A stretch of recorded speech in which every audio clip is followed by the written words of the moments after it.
Olá, meus queridos, a paz do Senhor. Estamos já na reta final do nosso segundo trimestre de 2021. Hoje vamos para a antepenúltima lição, hein? Glórias a Jesus. Eu tenho certeza que tem sido de crescimento esse estudo sobre a igreja de Corinto, né? Estamos estudando o cuidado de Deus com o corpo de Cristo. E quando nós pensamos em igreja, é claro que nós pensamos na igreja de forma coletiva, na comunidade de fé, mas nós pensamos na igreja individual. Cada um de nós somos a igreja do Senhor Jesus. Então, nós estamos estudando hoje, vamos para a lição de número 11. Já vimos muita coisa e com toda certeza que produziu crescimento na nossa vida. Lição de número 11, do dia 13 de junho de 2021. Esse dia 13 de junho é o dia do pastor. Então aproveite a oportunidade para valorizar seu pastor, amar seu pastor. Leva um presente para ele. Convida o pastor para almoçar na sua casa. O pastor é um homem falível como qualquer outro, que sente dores como qualquer outro. Eu disse lá na aula da lição dos adultos que glórias a Jesus que nós passamos aquele período de turbulência, de pastores tirando a sua própria vida no nosso país. Meu Deus do céu. Eu nunca os critiquei, é claro que não é o que a gente deseja, mas pastores são vistos por muitos como super-heróis, que não sentem dores, que não sentem aflições, mas o pastor chora, sente dor, tem problemas, tem dificuldade, como você também tem.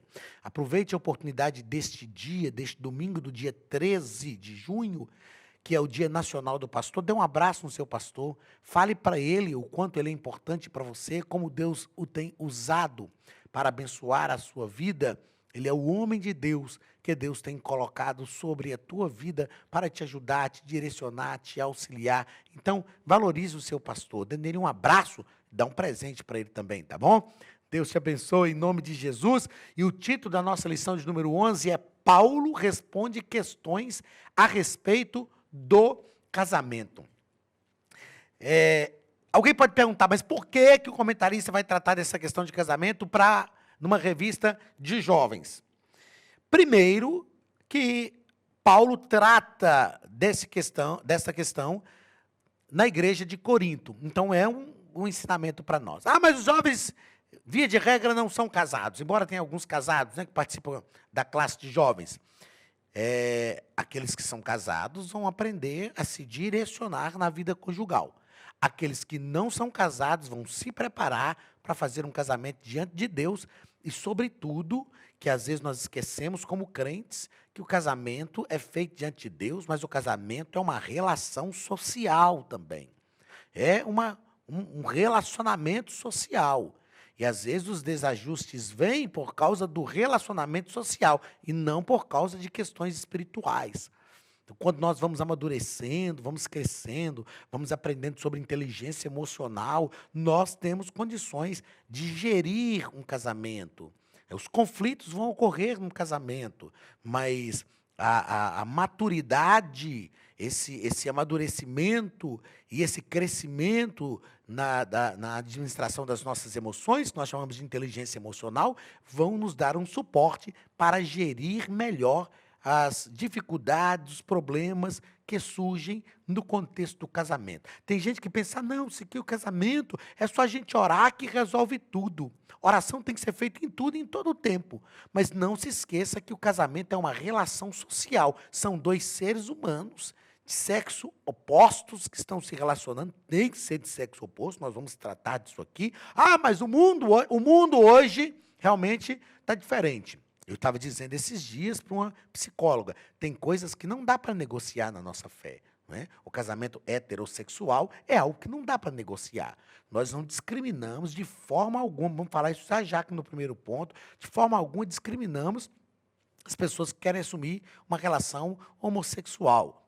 Cada um faz as suas escolhas, mas a Constituição Federal me garante o direito de defender a minha fé. E o que nós cremos, e a Bíblia ensina, que não dá para negociar, porque isso é claro, a Bíblia ensina o casamento heterossexual, não é? Pronto, nós vamos respeitar as pessoas. Mas eu quero frequentar a igreja. Ok, pode frequentar a igreja. É claro que a igreja tem normas estatutárias que são consideradas pelo Código Civil como uma associação, né? A igreja é considerada como uma associação, e aí algumas pessoas não vão fazer parte não vão conseguir fazer parte de algumas associações por causa de algumas normas que essas associações vão estabelecer a fim de que a pessoa faça parte. Nós não vamos proibir de forma alguma que a pessoa frequente os cultos, que venha às nossas reuniões. Ok, nós não vamos proibir. Mas existem normas para se associar a esta igreja, que nós chamamos na linguagem eclesiástica se tornar membros, que aí sim nós podemos estabelecer e não são de forma alguma normas discriminadoras. Da minha parte, eu não tenho nenhuma discriminação em relação às pessoas que decidem por uma atitude homossexual. Eu tenho amigos, pessoas que a gente conhece, pessoas que a gente lida no dia a dia, e a gente se respeita. Porém, a palavra de Deus nos dá um ensinamento sobre o casamento e ele é heterossexual. A gente pode afirmar isso sem medo, com muito amor, né, a todas as pessoas e com muito respeito a todas as pessoas, mas o casamento bíblico, as prescrições bíblicas, e eu creio na Bíblia, professo a fé bíblica, é um casamento heterossexual. Paulo aqui vai responder algumas questões sobre o casamento. Vamos lá, texto do dia. 1 Coríntios, capítulo 7, versículo 9. Mas se não podem conter-se, casem-se, porque é melhor casar do que abrasar-se. Quando Paulo fala que seria bom que não se casasse, Paulo está falando que aquele que não se casa, ele tem um tempo maior para se dedicar à obra de Deus. Isso é verdade, isso é verdade. Eu sou casado, eu preciso cuidar da minha casa, cuidar da minha família. Mas se eu não fosse casado, eu podia me dedicar com um tempo maior inteiramente à obra de Deus, né? Mas eu preferi casar. Glórias a Jesus, estou feliz assim. Não, André? Isso é bom. O André também casou. Aí, feliz da vida. Glórias a Jesus. É melhor casar do que viver abrasado, né? Aqueles que não conseguem se conter. A Bíblia fala que alguns nascem eunuco, outros se fazem eunucos. Eunuco é aquele que abre mão do relacionamento com o sexo oposto. Não necessariamente a Bíblia está falando daquele que amputa o órgão genital masculino. Não é isso que a Bíblia está falando. Ele está falando que alguns se fazem eunucos. Eu conheço um pastor que nunca se casou. Ou seja, foi uma opção que ele fez. Eu não tenho esse dom. Estou feliz por ter casado, glorifico a Deus pela vida da minha esposa. Irmã Gilmar é uma bênção na minha vida, na minha casa, na vida dos meus filhos. É uma bênção. Mas quem não se casa consegue dedicar um tempo maior à obra de Deus. Aí Paulo fala, ó, seria bom se você não se casasse, você vai se dedicar à obra de Deus. Mas se não consegue se conter, é melhor se casar do que viver abrasado. E é claro que quando Paulo fala não consegue se conter aqui, ó, a gente geralmente projeta esse termo se conter ou conter-se aqui para as questões sexuais. Mas não são só as questões sexuais envolvidas aqui. São as questões de afetividade, de companheirismo, de ter alguém ali no dia a dia com a gente, né? De estar dormindo juntinho, abraçado com alguém ali. Não está falando só da relação sexual em si. Está falando desse desejo que a gente, que é casado, tem e gosta de ter uma parceira, a irmã ter um parceiro, alguém ao seu lado, para dividir as alegrias, as angústias, as lutas e as vitórias da vida. Então, não é só se conter nas questões da atividade sexual, né? Até porque a gente vai aprender na lição de hoje que o casamento não é fuga dos desejos carnais. É tolo, como diz o pastor Cláudio Duarte, tolo é aquele que casa achando que vai ter sexo todo dia.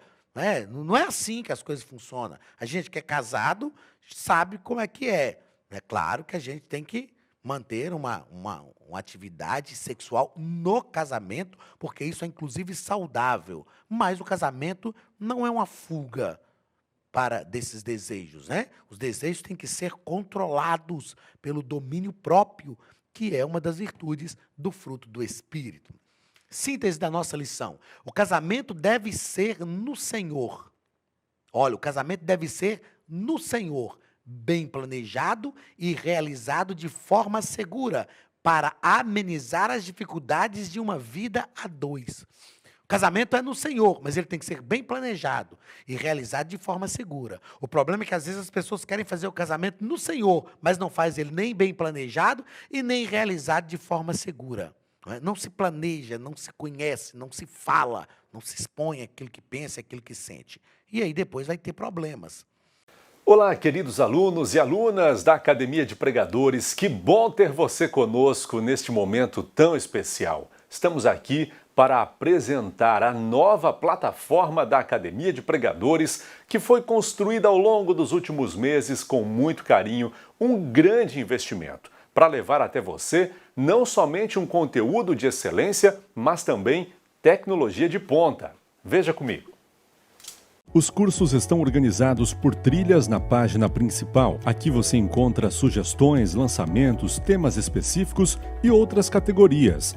No final da página tem uma trilha com todos os cursos. Após começar os seus estudos, a primeira trilha será Continuar assistindo, que mostra somente os cursos iniciados por você. Sobre a capa do curso, consta o número de aulas, a carga horária e um botão para adicionar aos favoritos. Nesta seta, você pode expandir e ver um vídeo de introdução. Para fazer login, clique no avatar no canto superior direito e insira o seu e-mail e senha usados no cadastro. Caso tenha esquecido a senha, é só clicar neste link, preencher o e-mail cadastrado e a senha será enviada. No canto superior esquerdo fica o novo menu do portal. Ao abrir um curso pela primeira vez, você vê as informações do curso e do professor. E na lateral, ou logo abaixo se for no celular, está a lista de módulos e aulas. Algumas aulas iniciais podem ser grátis e qualquer pessoa que fizer um cadastro rápido pode assistir. Após se matricular, aqui você vê as aulas concluídas, aulas liberadas ou agendadas. Você pode adicionar os favoritos, dar uma nota ao curso e acompanhar o seu progresso. E se você sair do curso e retornar depois, o sistema vai abrir exatamente a última aula assistida. Se estiver no computador, use esta seta para ampliar a tela. Logo abaixo da videoaula você encontra os links para baixar anexos, como áudio e apostilas. E neste campo em branco, pode fazer as suas anotações enquanto assiste. Depois é só imprimir ou salvar. Quando terminar o curso, clique no botão Emitir meu certificado e ele será gerado automaticamente no mesmo instante e sem custo. Clicando no avatar, você tem acesso ao seu perfil e histórico de pagamento. Em Meus Cartões, pode adicionar um novo cartão de crédito para fazer o pagamento do seu plano. Se você já era nosso aluno e seu cartão não aparece aqui, adicione um cartão na nova plataforma.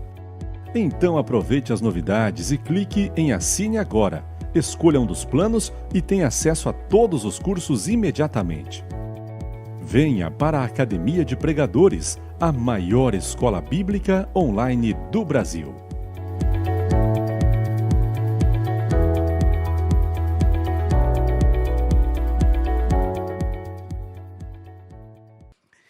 Texto bíblico. 1 Coríntios, capítulo 7, versículo 1 ao versículo 14. Ora, quanto às coisas que me escrevestes, bom seria que o homem não tocasse em mulher. Mas por causa da prostituição, cada um tem a sua própria mulher, e cada um tem o seu próprio marido. O marido pague à mulher a devida benevolência, e da mesma sorte a mulher ao marido. A mulher não tem poder sobre o seu próprio corpo, mas tem-no o marido, e também da mesma maneira o marido não tem poder sobre o seu próprio corpo, mas tem-no a mulher. Ele está falando dessa relação e desse direito que o casamento dá a ambos os cônjuges de desfrutar da companhia, do corpo um do outro, que aí envolve sim a relação sexual também, é um direito, né, que a gente acorda, que a gente faz um acordo quando a gente se submete aos ditames deste casamento.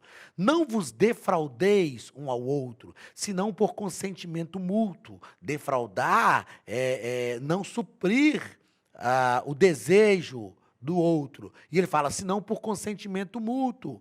Por algum tempo, para vos aplicardes a oração. O casal pode fazer um acordo, a gente vai ficar alguns dias aí sem a relação sexual, para para consagração a Deus. Ah, pastor, mas para consagrar a Deus tem que ficar sem relação sexual? Não necessariamente. Isso é um acordo que o casal pode fazer. Pode. E Paulo ainda aconselha, por algum tempo, não por muito tempo, para vos aplicardes a oração e depois ajuntai-vos outra vez, para que Satanás não vos tente pela vossa incontingência. Então isso aqui tem que ser vigilante com isso. Cuidado, vigia. Digo, porém, isto, como que por permissão, e não por mandamento. Perceba que Paulo está deixando claro, isso é uma permissão, não é exigência, mandamento. Porque queria que todos os homens fossem como eu mesmo, mas cada um tem de Deus o seu próprio dom. Eu falei sobre isso aqui, de uma maneira e outro de outra.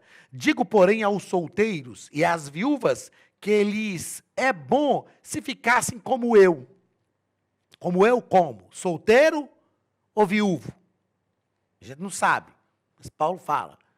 Ou seja, Paulo não se relacionou. Ou ele teve um relacionamento, depois decidiu, né, ficou sozinho, ficou viúvo e decidiu não ter outra parceira, ou ele realmente era solteiro.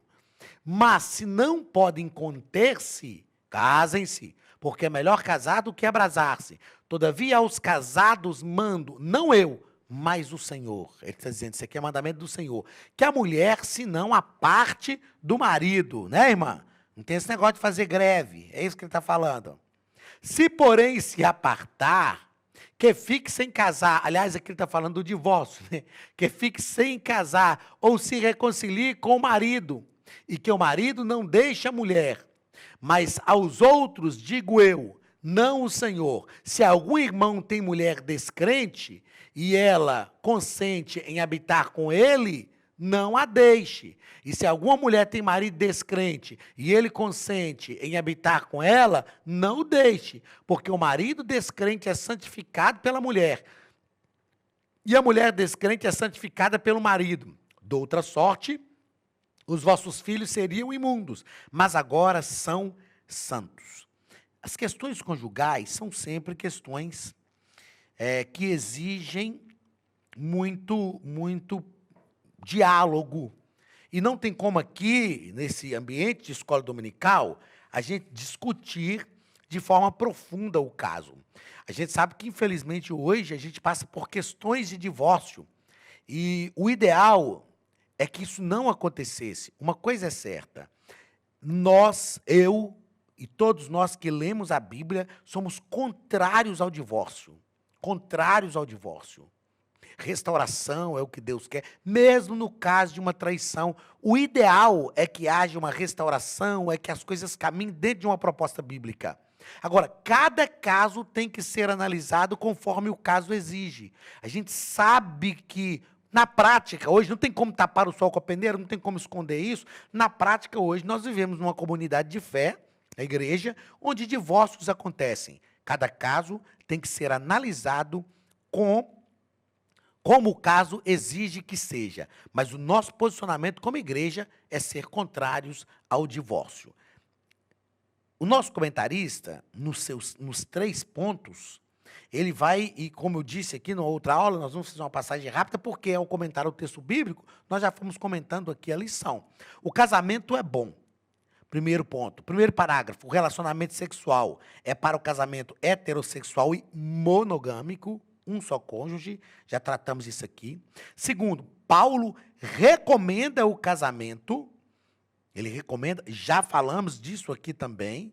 E em terceiro lugar, no terceiro ponto, a prática da abstinência sexual e do celibatário é para solteiros, ou seja, sexo só no casamento. Pronto.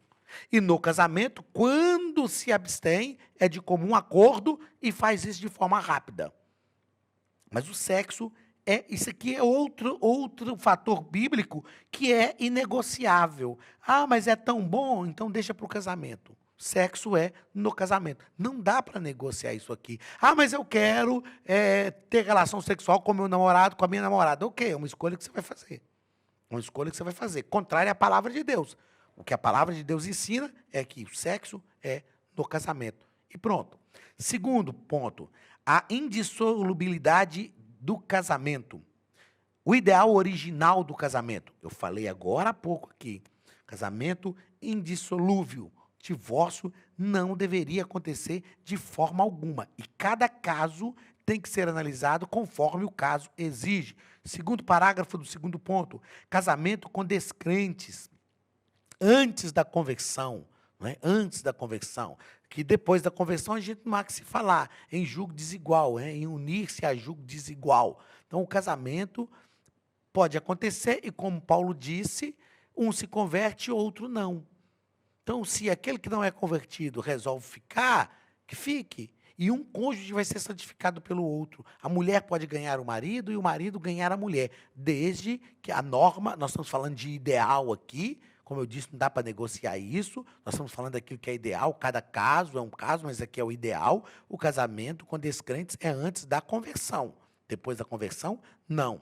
O divórcio, terceiro parágrafo, não faz parte do plano original de Deus. Deus uniu o homem e a mulher para viverem até que a morte os separasse. Terceiro ponto, o casamento não deve ser usado como fuga. Primeiro parágrafo, o casamento não pode ser usado como fuga para a solidão. O sujeito tem solidão, eu vou casar. Eu aprendi que nós temos que aprender a ser felizes sozinhos. Porque tem gente que quer jogar a felicidade dele na responsabilidade do cônjuge. Irmãos, é tão difícil encontrar a sua própria felicidade e fazer a felicidade do outro. Quando alguém aprende a ser feliz sozinho, se o homem é feliz sozinho e a mulher é feliz sozinha, quando eles se casam, qualquer coisa que um fizer já vai completar a felicidade. Mas tem gente que tem casamentos que o cônjuge nunca consegue fazer o outro feliz, é porque ele não tem essa capacidade, não é porque o outro não é feliz. Então, o casamento não pode ser usado como fuga para a solidão. O casamento tem que ser um momento de celebração, de ter uma pessoa ao nosso lado que vai completar a nossa felicidade e nos ajudar a ser pessoas melhores. Segundo parágrafo do terceiro ponto, o casamento não pode ser usado como fuga da tentação sexual. Já falei isso aqui, mas no início, não é? Quem casa achando que vai ter relação sexual todo dia, meu Deus do céu, vai se decepcionar. Não pode ser usado como fuga da tentação sexual. E terceiro, o casamento não pode ser usado como fuga das dificuldades da vida. Às vezes a pessoa vai casar para fugir de algumas dificuldades. Eu tenho problema com meu pai, vou casar para sair da casa do pai. Aí ele casa e depois arruma um problema tão grande que ele fala, eu queria agora voltar para a casa do pai. Então, o casamento nunca pode ser usado como fuga. O casamento tem que ser uma decisão pensada, sensata, inteligente, que nos coloque ao lado de alguém que vai facilitar, nos ajudar na nossa caminhada. A palavra de Deus diz que é melhor serem dois do que um. Que Deus te abençoe, que você, meu querido jovem solteiro, encontre razões sólidas para se casar com alguém. Ore a Deus, porque Deus nos direciona em todas as coisas da nossa vida. Um grande abraço e até a nossa próxima aula em nome de Jesus. Estude a Bíblia Sagrada de forma simples, pela internet, mas com profundidade. Desvende os mistérios da palavra e transforme completamente seu conhecimento bíblico e sua vida ministerial. Este projeto inovador, inédito em língua portuguesa, reúne alguns dos melhores ensinadores da atualidade para capacitar a igreja e preparar líderes. Já são milhares de alunos em 48 países que estão desfrutando de aulas espirituais e cheias de revelações. Na Academia de Pregadores, você vai encontrar professores que são referência naquilo que falam, preparados para ensinar. Nomes como Elianai Cabral, Cláudio Gama, Alain Prisotti, Napoleão Falcão, Carvalho Júnior, Benhur Lopes, Josué Brandão, Elias Torralbo e muitos outros. Cursos com certificados, reconhecimento e conteúdo de excelência. Tenha acesso ilimitado a todos os cursos pagando apenas R$ 49,90 por mês. Veja as aulas pelo computador, pelo tablet ou no celular, numa moderna plataforma digital, no horário que quiser. Você ainda pode rever as aulas sempre que precisar. Aproveite esta oportunidade e faça parte da Academia de Pregadores, a maior escola bíblica e teológica online.